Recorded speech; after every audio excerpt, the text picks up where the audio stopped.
আপনারা কি একটা বিষয় লক্ষ্য করেছেন? গত 9 আগস্ট প্রধানমন্ত্রী তারেক রহমান যখন চট্টগ্রাম সফরে এসেছিলেন, তার ঠিক 2 থেকে 3 দিন আগে থেকে চট্টগ্রামের গ্যাস সংকট কোথায় যেন গায়েব হয়ে গিয়েছিল।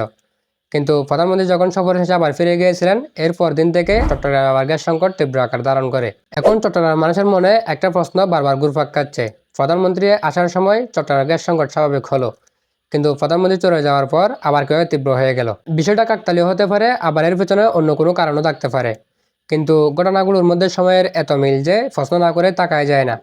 চলুন একটু পেছনে ফিরে যাই। আগস্টের শুরু থেকে চট্টগ্রামে গ্যাস সংকট নিয়ে মানুষের ভোগান্তি শুরু হয়। বাসাবাড়িতে গ্যাসের চাপ কমে যায়, শিল্প কারখানায় উৎপাদন ব্যাহত হয়, আর সিএনজি পাম্পগুলোতে তৈরি হয় দীর্ঘ লাইন। এমনকি 5 আগস্ট চট্টগ্রাম মেট্রোপলিটন চেম্বারও গ্যাস সংকট দ্রুত সমাধানের দাবি জানায়। কারণ এলএনজি সরবরাহের একটি টার্মিনাল বন্ধ হয়ে যাওয়ার সংকট তো আরও তীব্র হয়েছিল। অর্থাৎ সংকট নতুন কোনো বিষয় ছিল না, চট্টগ্রামের মানুষ দিনের পর দিন সংকটের মধ্যে ছিল। কিন্তু এরপর আসে 9 আগস্ট, প্রধানমন্ত্রী চট্টগ্রামে আসছেন। হাটহাজারী, ফটিকছড়ি ও বাঁশখালী এই 3 উপজেলায় সফরের কর্মসূচি ছিল তার।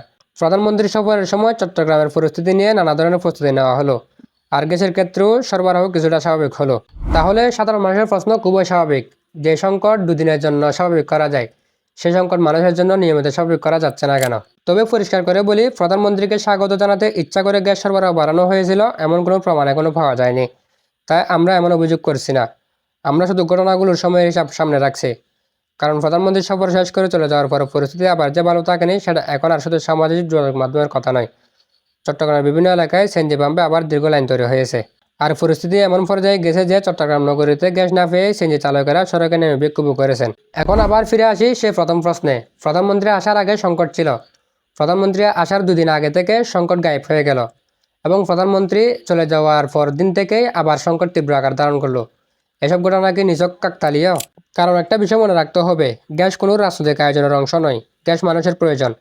আজ প্রধানমন্ত্রী থাকবেন, কাল থাকবেন না, কিন্তু চট্টগ্রামের মানুষকে প্রতিদিনই গাড়ি চালাতে হবে, প্রতিদিনই কর্মস্থলে যেতে হবে, প্রতিদিনই ব্যবসা করতে হবে, প্রতিদিনই কারখানা চালাতে হবে। তাই কোনো বিশেষ দিনের জন্য নয়, সারা বছর স্থিতিশীল গ্যাস সরবরাহ হয় মানুষের দাবি। প্রধানমন্ত্রী এসেছেন, সফর করেছেন, চলে গেছেন, কিন্তু চট্টগ্রামের গ্যাস সংকট রয়ে গেছে। বরং এখন সেই সংকটের কারণে চালকদের রাস্তায় নামতে হচ্ছে।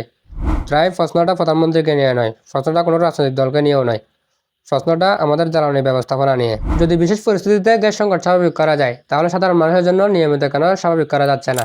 এই প্রশ্নের উত্তর চট্টগ্রামের মানুষ চাইতে পারে, কারণ প্রধানমন্ত্রী আসবেন, প্রধানমন্ত্রী চলে যাবেন, কিন্তু চট্টগ্রামের মানুষ এখানে থাকবে, আর তাদের গাড়ি, কারখানা, ব্যবসা, রান্নাঘর সব কিছুর জন্য প্রতিদিনই গ্যাস দরকার। তাই সাময়িক সমাধান নয়, চট্টগ্রামের মানুষ এবার স্থায়ী সমাধান চায়। আপনার কি মনে হয়, প্রধানমন্ত্রী সফরে আসার সময় গ্যাস সংকট গায়েব হয়ে যাওয়া এটা কি কাকতালীয়, নাকি এর পেছনে অন্য কোনো কারণ আছে? কমেন্টে আপনার মতামত জানাতে পারেন। ভিডিওটি ভালো লাগলে শেয়ার করতে পারেন, ফেসবুক থেকে দেখলে ফলো, আর ইউটিউব থেকে দেখলে সাবস্ক্রাইব করার অনুরোধ রইল। আসসালামু আলাইকুম ওয়া রাহমাতুল্লাহ।